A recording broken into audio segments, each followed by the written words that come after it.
Wolfgang Amadeus Mozart, Vincent van Gogh, Ernest Hemingway.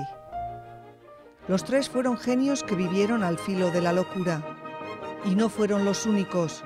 Numerosos artistas y personajes populares como Abraham Lincoln, Mel Gibson, Catherine Zeta-Jones o Tim Burton comparten con ellos ese grado de desorden mental.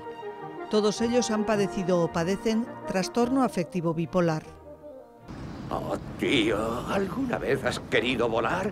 Poder despegar, sí. Salir volando. ¿Y por qué no, eh? Volar.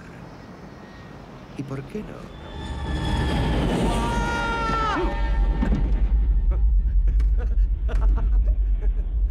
Era psicótico, pero no esquizofrénico. Era expansivo, intruso, un eufórico inapropiado.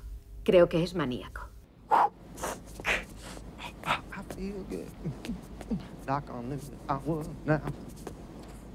El trastorno bipolar, más conocido como psicosis maníaco-depresiva, es una enfermedad mental que afecta al sistema nervioso. Se caracteriza por fases de depresión similares a las que conocemos todos, de tristeza, dificultad para hacer cosas, desesperanza, problemas de sueño, problemas de apetito, un poco la ansiedad, los síntomas típicos de la depresión, y otras fases en las que ocurre exactamente lo contrario, una euforia, una hiperactividad, un exceso en general en todo, una disminución de la necesidad de dormir, sentirse alerta a pesar de haber dormido pocas horas, por ejemplo, y bueno, pues todo eso conforma lo que sería una manía, este episodio de euforia, junto con esas depresiones. Se trata de una enfermedad fásica. Entre una y otra fase, el enfermo muestra un comportamiento normal. Aproximadamente el 2% de la población padece trastorno bipolar. Normalmente la enfermedad se desencadena antes de los 25 años, pero no hay una edad concreta para ello. Los factores genéticos son importantes a la hora de que el trastorno bipolar se desarrolle. Sin embargo, no son los únicos. La persona tiene esa tendencia a tener la enfermedad, generalmente por causas familiares, por genética, pero otras veces, bueno, pues por lo que sea, ¿no? Por otra serie de factores que han llevado a la enfermedad de esa persona, pero siempre los factores externos, los acontecimientos externos, pueden actuar como detonante, es decir, que no son la causa, pero sí que ayudan o precipitan el cuadro, ¿no? Podemos hablar como factores externos, por ejemplo, el consumo de sustancias, el estrés importante, y cualquier factor externo. A veces coinciden, por ejemplo, inicios con tener una enfermedad física, con tener una gripe o con tener algún problema que de alguna manera vulnera la salud, el equilibrio global de esa persona. Uno de los factores exteriores que influyen en la aparición de la enfermedad es el cambio de luz. Un variado grupo de investigadores de todo el mundo, en el que ha participado la doctora Ana González Pinto del Hospital Universitario de Álava, ha llevado a cabo una investigación sobre la relación entre la variación lumínica y la edad de inicio del trastorno bipolar. La luz tiene gran impacto en nuestro estado anímico y esa influencia se amplía en personas con algún desorden psicológico.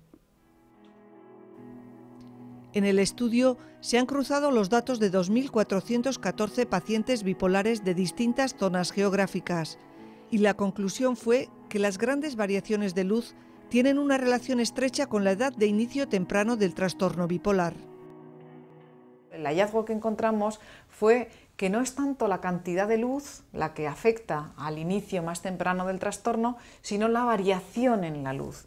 Es decir, que tan malo es estar en un sitio donde se pasa de una poquísima cantidad de luz a una gran cantidad de luz como lo contrario. Es decir, es esa diferencia importante la que afecta al inicio del trastorno y no tanto el tener mucha luz. En zonas extremas del planeta, en el norte de Europa, por ejemplo, o en el sur de América, ahí hemos visto que la edad de comienzo es más temprana.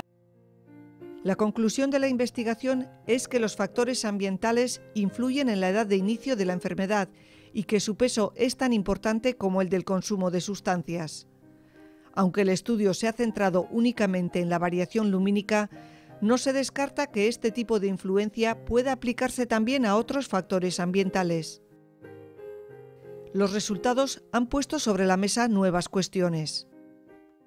La luminosidad todavía no se ha estudiado la influencia o cómo puede ser esta influencia, esta variación de luminosidad, cómo puede llegar a desencadenar antes la enfermedad. Esa es una parte de investigación que está todavía por hacer. Con lo que hemos encontrado, quizás la hipótesis sería decir, bueno, en esas zonas donde hay una gran variabilidad lumínica, sería bueno aplicar luz antes de que se dé la variación lumínica. Por ejemplo, en países del norte de Europa sí que se aplica, ¿no?, terapia lumínica para la depresión, pero lo ideal con estos resultados sería aplicarlo especialmente en épocas de antes del cambio, ¿no?, justo antes de la primavera, para hacer una transición más suave y no esa transición tremenda que tienen. Mientras se encuentra respuesta a todas las preguntas, los tratamientos farmacológicos y psicológicos ayudan a los enfermos bipolares a llevar una vida normal. Estás muy bien, tío. Sí.